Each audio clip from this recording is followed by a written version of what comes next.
What is going on, ladies and gentlemen? Welcome back to Auto Auction Rebuilds. Today we're back with a review video that so many of you have asked me to make, but I wanted to wait until I actually had some miles on this thing, guys. And as of now, we should be pretty close to 2,000 miles put on my super cheap $8,000 2008 Cadillac Escalade. This is the GMT 900, and in my personal opinion, this is the best Escalade to ever be made, and probably that will ever be made. So if you ask a lot of people what generation was the best, the GMT 800 or the GMT 900, most people are going to come back and tell you the GMT 800 is the one you want, with the 4L80 transmission, the 6-liter Vortec engine, practically indestructible and notoriously bulletproof. What a lot of people don't know, though, is that the GMT 900 is far superior to the GMT 800 in practically every way. Now, if you're wondering what the difference is between a GMT 800 and 900, it's basically the years of production. The GMT 800 was produced from 1999 to 2007, the GMT 900 from 2007 to 2014. Now, there is a caveat here.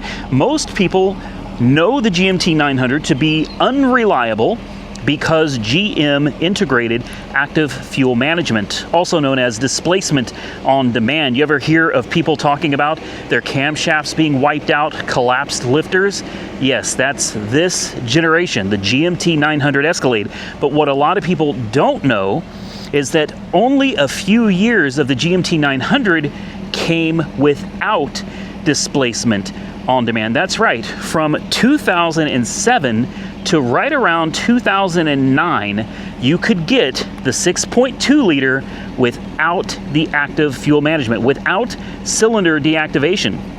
That means these are kind of rare, like hen's teeth, as we say in Oklahoma. Finding one of these within that 3-year span that's still in good shape with relatively low miles for a reasonably decent price, that's not easy to do, but they can be found because I found one.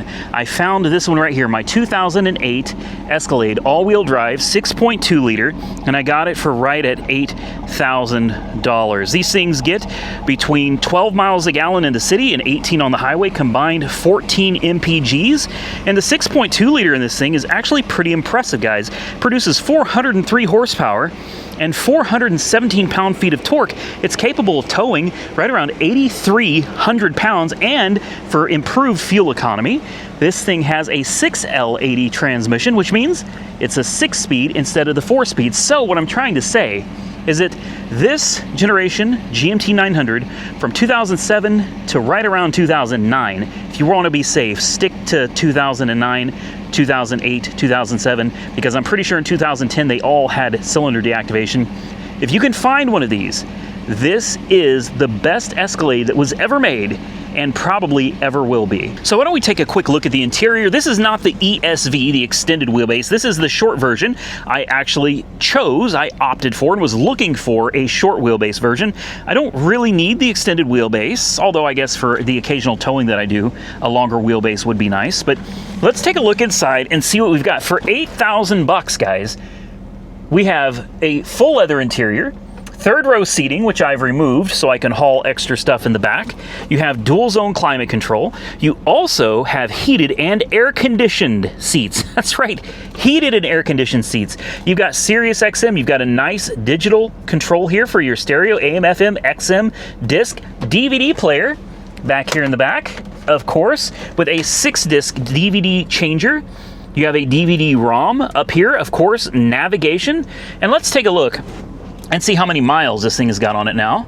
We're averaging 15.4 miles a gallon, and that is with me towing cars and lawn equipment. I have not reset any of my trips since I bought this thing. The vehicle currently has 95,877 miles on it.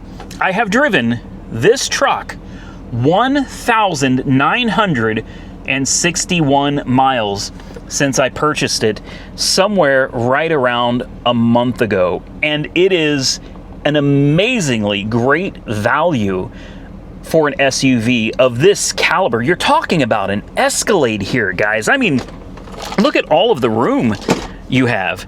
For for storage. There's so much space. Yes, that's a little cluttered. There's so much space. Of course, OnStar, you've got your temperature auto-dimming rear view mirror.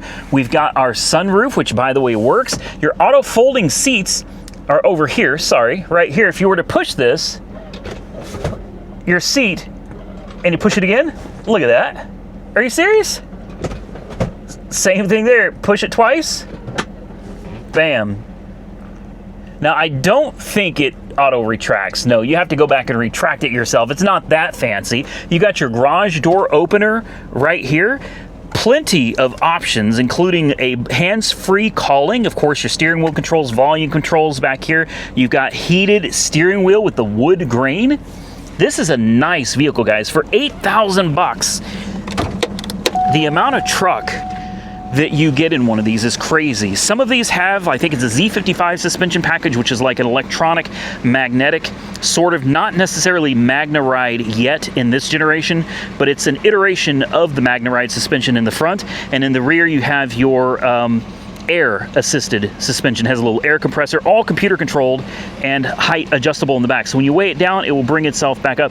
This is a phenomenal ride, and just aside from these barbed wire stickers, the pinstriping, aside from that, this is probably the best truck I have ever owned in my life, and I've owned a lot of them. And one of the things that makes it the best truck, and I've had $80, $90, $100,000 trucks. In fact, I had a Grand Wagoneer Series 3 a while back. That one was like $130,000, $135,000. And I would take this one any day of the week and twice on Sunday over the other one that I had, the Grand Wagoneer or my Rams. This thing has just been so solid, so reliable, and you don't have to spend six figures to ride around in comfort, luxury, and style. This thing has aged very well. Take a look at it. It does show its age a little bit, but overall, I think it is still a really nice looking vehicle. It presents very well. And the color is, I think it's called Riptide Blue, or maybe it's not Riptide Blue, I don't know, but the color of this thing is absolutely phenomenal. The way it rides and handles is out of this world. This is something you can absolutely take a trip in and relax.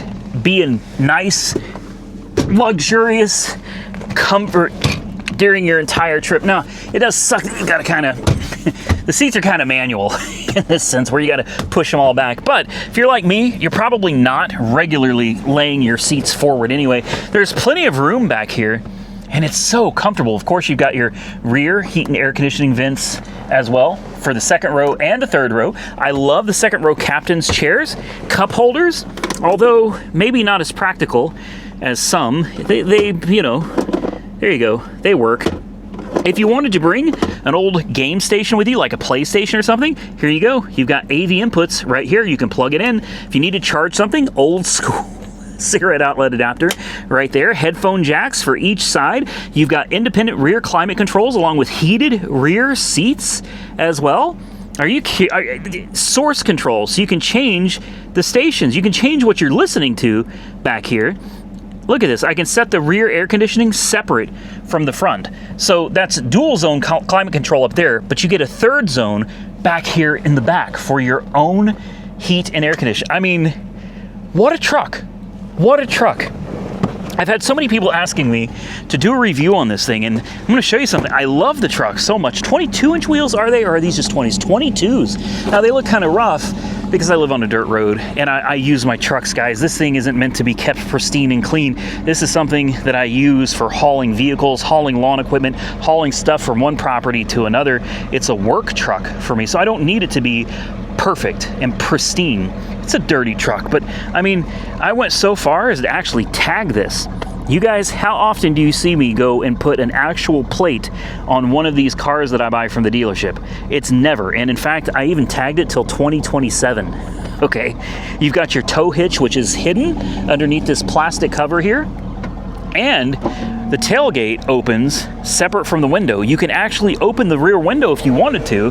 This piece folds out separately. So much room. When you put your third row seats back in here, guys, you've got cup holders right here and plenty more storage. I don't know what that's for. You can set your phone there. I guess. What I would like to find is a big floor mat that would cover up these exposed rails that the third row seats fit in. I would love to have that because I have no intention of putting the third row seats back in. Now again, this thing has 95,000 miles on the odometer, and if you look around, with regular maintenance and care, these things will easily go 250, 270,000 miles without giving you a whole lot of trouble. You can get them in two-wheel drive and four-wheel drive variations. This one is the all-wheel drive. Now, it's not perfect. It does have some dings here and there. There's some imperfections in the paint here and there. And, of course, this pinstriping has got to go. Don't worry, we're going to come back in a video and we're going to remove all of that. I've gotten a warning a couple times for the self-leveling suspension. Now, that's most likely due to the compressor, which sits back here, failing. It's making horrible noises. It actually sits right there. That's the compressor. That's the air compressor. It's on its way out. And I got to thinking, with 95,000 miles on it, it's probably worth replacing not only the compressor, but the rear shocks, the air shocks, and the front MagnaRide shocks as well, just doing the whole thing. And it's not cheap, but I think for something that was already such a value, spending, if I go to 1aauto.com, I can get the shocks for the front and the rear, brand new, ready to install.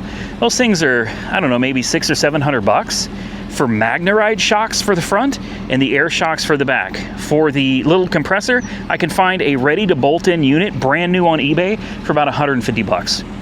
So you're talking about less than $1,000, and you redo the entire suspension as far as the shocks and struts go on this truck, and you're probably good for another 100,000+ miles. You'll notice there's no warning lights on the dash in the last 2,000 miles, and I even hauled a big block Chevy Impala, an old 66 Impala with this the other day. It did just fine. It needs a tune-up. I can tell that the spark plugs are probably worn, and it probably wouldn't hurt to throw some new coil packs in here as well. Anytime you buy a well-used vehicle, you're gonna expect there's some maintenance that'll need to be done to it. There's a slight popping from the left front. What I think it is these magnetic shocks, when they fail, they actually start locking up. They catch, they get stuck. Like the truck will go in a downward position and the shock will actually hang in that downward position. So if you were to raise the truck up and get both front wheels off the ground, you would notice if you had it level, one wheel would be pulled up further than the other wheel. And I think that's what's going on. I think my driver's side front strut assembly is literally hanging and starting to lock up on me, and it's going to need replacement. Again, not overly concerning. It's not something that's difficult to do. It doesn't cost a whole lot of money, and it's a regular wear / maintenance item on an old truck like this. Why don't we hop in? Let's take this thing for a ride. Even with 95,000 miles and what appears to be the original suspension, this thing still runs, drives, and rides like a Cadillac Escalade should. Now, hopefully you guys can see that we are driving down a really bad road, okay? The roads out here are awful. These are gravel, dirt, and currently a little bit of mud mixed in between. I'm doing 25 miles an hour, 23. And can you hear how quiet it is? Yeah, there's a little bit of road noise. I mean, I don't know what you could drive that there wouldn't be road noise on a road like this. But what you don't hear is a lot of shakiness in my voice. You don't hear me being bounced around because the suspension on this thing is absolutely incredible, guys. And even, there it is, there's that pop. I knew we would hear it eventually. I don't know if you guys could hear it, but I sure could. I mean, I'm seriously just kind of mobbing down this gravel dirt road here, and I am 100% comfortable. I'm not being jarred or thrown around, and this is with a suspension that, quite honestly, after 95,000 miles, is due to be refreshed. All right, now the steering is great. I have no issue steering left to right. Steering wheel stays straight. There's no pulling of any kind. It's just the shock absorbers, the struts, and the air compressor are, you know, after almost 100,000 miles, finally starting to show their wear. But even so, it's still a quiet refined and comfortable ride. Now, I've owned a lot of GMT 800s. I have never owned a GMT 900 before, and the reason for that was I was afraid of the active fuel management. I was terrified of the camshaft failures, rebuilding the engine, replacing the engine. Even today, a 6.2 liter for one of these is not a cheap engine, guys. These are still quite valuable. So the thought of having to replace one is not something that excites me. So I always thought I'll stick with a GMT 800 because they're tried and true, they're reliable, and parts are readily available and relatively cheap. Well, I'm here to tell you that's not entirely true, because the GMT 900, as long as you can stick with a year 2007, 8, or 9, get one of those 3 years, you should be golden and not have to worry about any of those problems while still getting all of the benefits of the 6-speed transmission, the better fuel economy, and honestly, a much more premium interior, a more refined driving experience. You get all the benefits without any of the negatives. I don't really see where there's anything to lose here. And price-wise, I mean, I found this online at an auction in St. Louis, Missouri for $8,000. In fact, I'm not even 100% sure it was $8,000. May have been a little bit less, it may have been a little bit more, but either way, it was right around $8,000 for a nice running and driving Cadillac Escalade. It needed a little bit of work, and it still needs a little bit more. But for the price, I don't think you're going to find a better bargain on a luxury SUV anywhere than a Cadillac Escalade from the GMT 900 platform. So I wanted to double check because I don't want to steer you guys wrong. And here it is. I bought this in St. Louis, Missouri, and I bought it on April 29th of 2025. Today is May 24th. 2025. So that hasn't even been a month yet. I bought it with 93,905 miles, and out the door pricing, I paid $8,775. So under $9,000 for this Escalade. I'm still going to stick by what I said earlier, guys. You're going to have a hard time finding anything that can beat this for that kind of money. Sub $10,000, the best luxury SUV that I personally think money can buy. Now, of course, that's just my opinion, and everybody's entitled to theirs. Some people love Fords, and some people love Lincolns. I understand. I've had several Lincoln Navigators. I like them. Ford Expeditions, Ford Explorers, I like those too. But, I mean, let's be real, guys.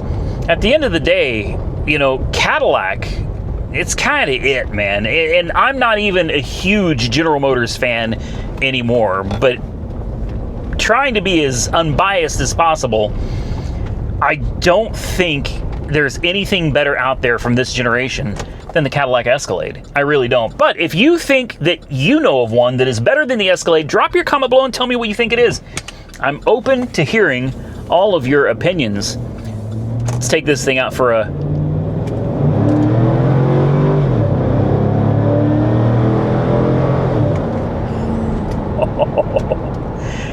and I'm sorry, there's nothing like a V8, all right? None of this twin turbo V6s or turbo 4s, no. There is just something about an old naturally aspirated, big honking, gas guzzling V8. The sound, man, it's as luxurious as this thing is. When you put your foot into the gas, it reminds you that it means business. Did I forget to mention that this thing has a banging stereo system in it as well? I mean, it's literally a vehicle that, even though this thing is incredibly old, what, this thing's like 15 years old, more than 15, 18 years old, I don't know. It's an 08, guys. This is not even remotely new anymore. But this is something that inspires you to get out and drive. Yeah, it's got almost 100,000 miles on it. Yeah, it's old and it's got a little clunking noise coming from that driver's side front strut there, but I find myself looking for excuses to get out and drive my Escalade. No, it's not going to get a lot of attention. This is not a showstopper. People aren't going to stare and go, oh my God, that's the new Escalade.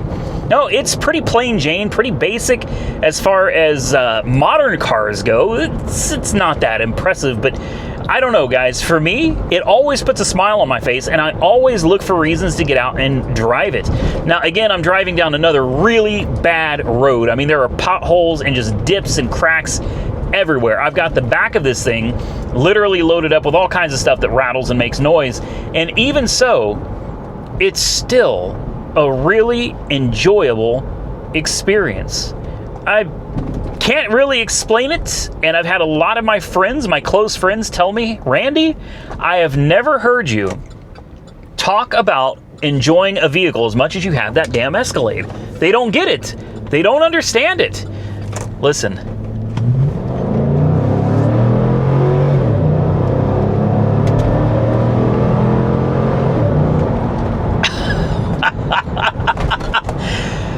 It's not fast, but damn, it sounds good.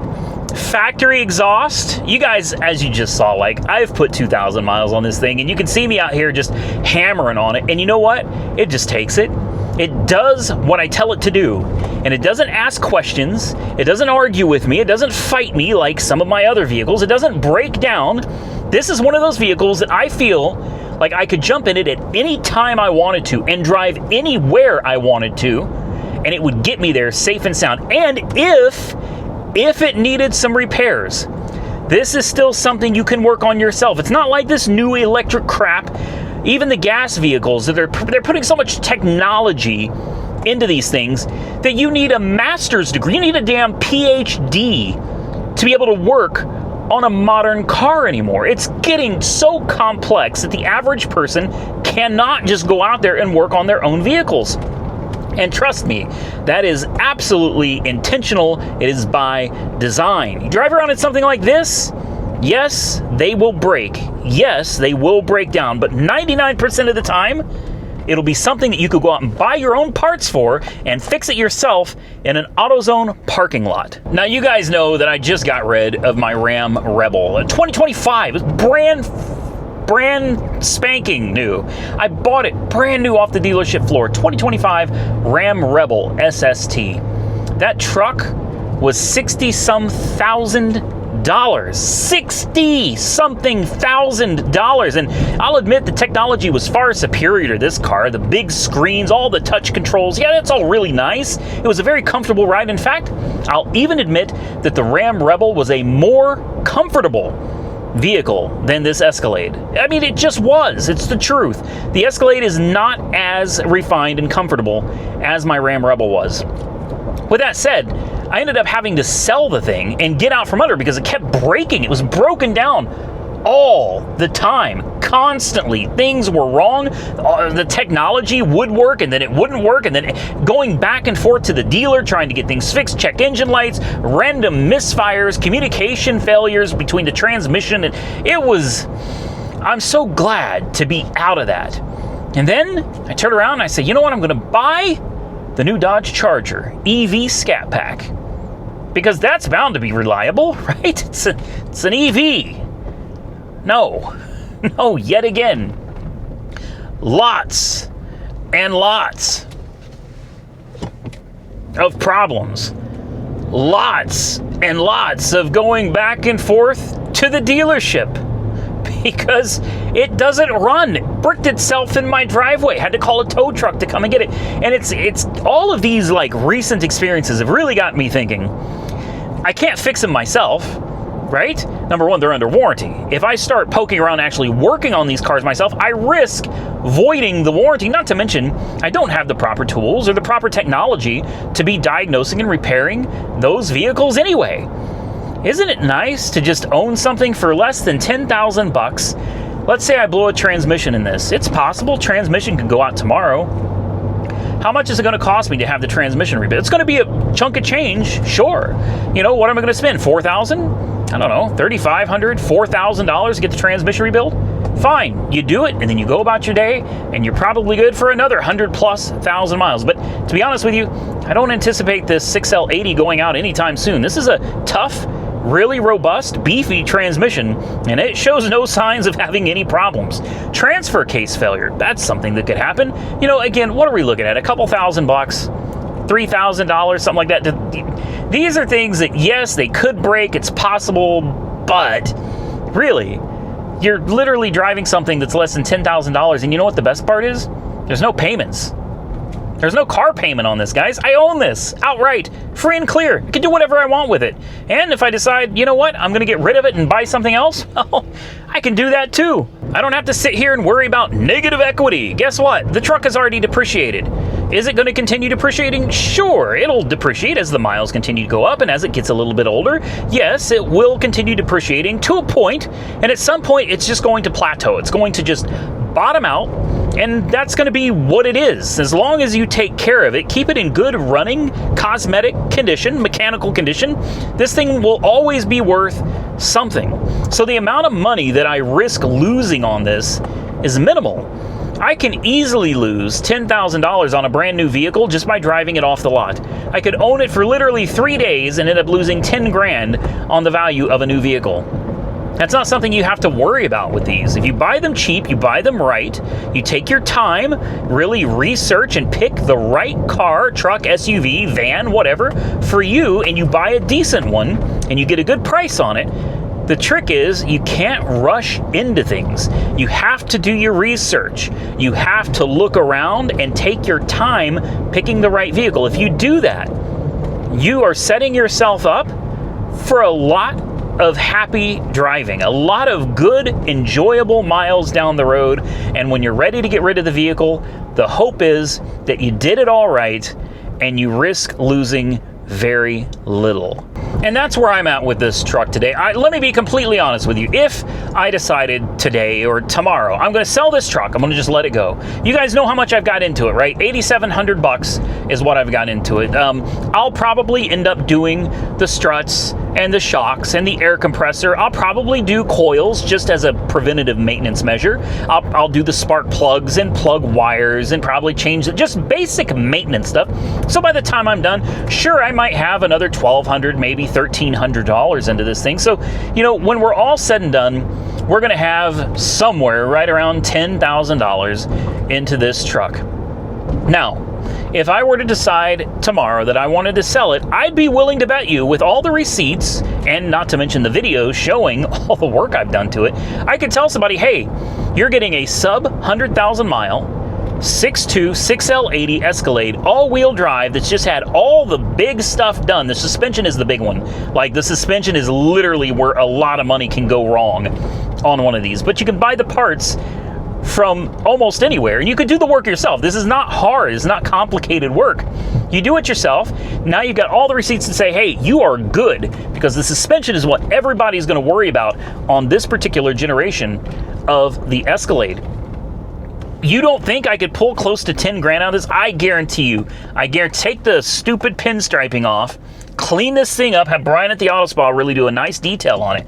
Guys, I guarantee you somebody out there would pay $10,000 for this truck like that in a heartbeat, and they'd be happy. And I would walk away after being able to use the truck, enjoy it, use it for work, for travel, and I would still be able to get pretty much every dollar of my money back. How can you possibly go wrong in a scenario like that? So one last time, I'm taking you down another really bad road. This is another really rough one. And I'm going to stop talking, and I want you to listen as I hit all these bumps.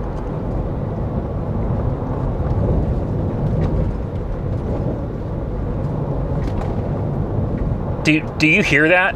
It's not like I'm going slow, guys. I'm going 40 miles an hour, and I'm going over a bunch of really bad road. And this thing is so quiet and so comfortable. Look, here's a pothole right here. Should we hit it? Let's hit it. Let's do it.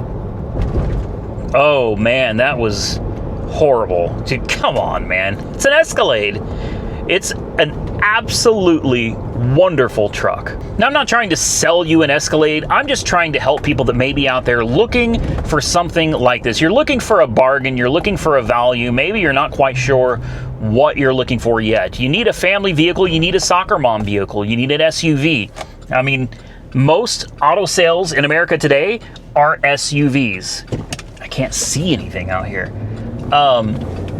So there's a lot of people out there probably on the fence on what SUV is right for you. Which generation should you buy? Maybe you're already deciding you want an Escalade, but which one? There's so many variations of the Escalade, and God knows the newer ones should scare you off, man. Honestly, between transmission failures, wiping out engines, camshafts, and it's just...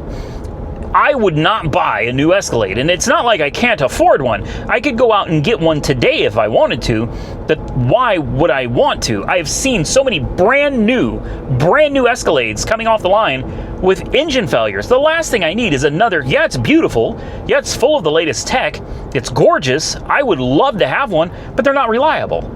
You can't trust them. You can't rely on. What's the point in spending a bunch of money on a new vehicle if it can't be relied on? When you could go out and just spend $10,000 or less and go get yourself a GMT 800 or GMT 900, something that is actually tried and true and reliable. It's no contest for me, guys. All day, every day, I will pick this over any of the new crap on the market today. Now, it's no secret that I used to be a big GM fanboy. My whole life, I loved General Motors. And then I got burned on a 2019 Corvette. I bought one brand new in 2019 off the dealership showroom. Brand new, red 7-speed manual 2019 Stingray, and it blew up on me with like 169 miles on the odometer. Left me stranded on the side of the road. GM did very little to help me. I ended up having to file a lawsuit against them, and at the end of the day, I ended up walking away with a check for $10,000 from General Motors asking me to please not file a lemon law. And that's what I did. I took my $10,000, I traded it in, and I realized at that point that brand loyalty is a waste of time. I've been loyal to General Motors pretty much my entire life, and what I got for that was a check for $10,000 after they told me to go fuck myself and trespassed me from the property. Yeah, that was, I believe it was Bob Moore, Cadillac Chevrolet, north side of Oklahoma City, Edmond, Oklahoma, something like that. They literally told me to get off of their property when they had possession of my broken car because they didn't like that I was filming videos and telling everybody how I was getting shafted on purchasing my dream car. Yeah, thank you, General Motors. I realized at that point that there is no point to being loyal to any brand, because while you may love your Dodge, you may love your Ford, you may love your Chevy or your BMW or your Mercedes or your Audi, let me tell you something, ladies and gentlemen, those brands do not love you back. You may love your car does not love you. You're wasting your time being loyal to a brand, not to mention you're being quite closed-minded, which makes no sense. There's a lot of good vehicles out there. Why limit yourself by saying, I am a Ford man for life? Hey, good for you, but there's also great Dodges, great Chevrolets, there's even great Mercedes. There are some wonderful cars out there that you are not allowing yourself to experience and enjoy because you are loyal to one brand and one brand only.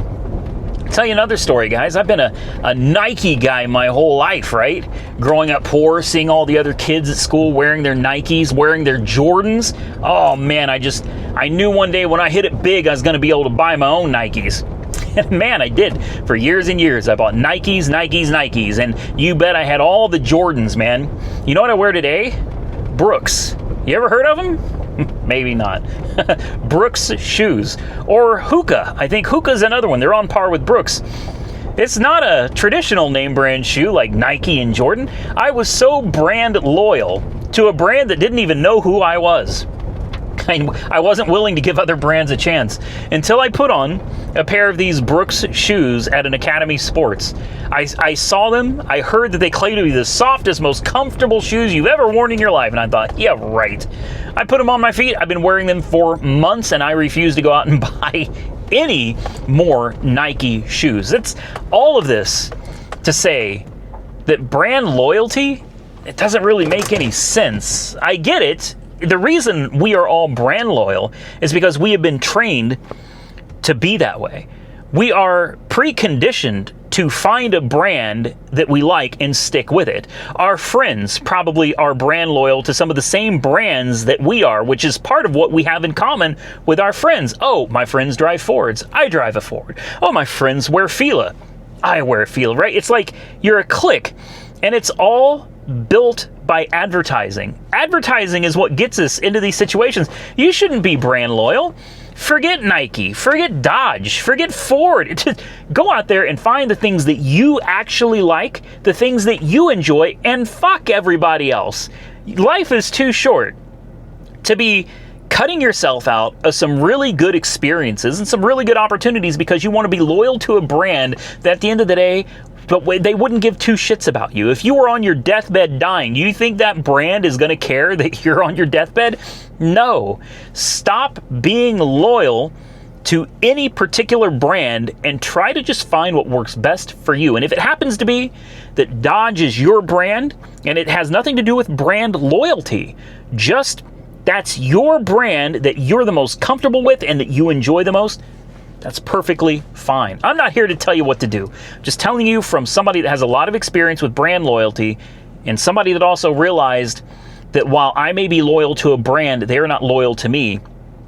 It does not pay to be loyal to any brand. These are multi-billion-dollar companies that don't care about you and they don't care about me. With that, I do care an awful lot about this Cadillac Escalade. This thing is an absolute joy, and I hope you guys got to enjoy this ride along and experience this honestly amazing quality, comfort, and feature-packed 2008 Cadillac Escalade. I don't have any intentions as of right now to sell it, but you guys know, how it goes around here. Everything ends up being for sale at some point. I'll get bored with everything and down the road it goes, but for now, guys, I'm just going to drive it and enjoy it. If you enjoyed this video, hit the thumbs up button and let me know. Consider subscribing to the channel if you're not already subscribed. And until next time, stay safe out there, everybody. I look forward to seeing you all again very soon in the next one.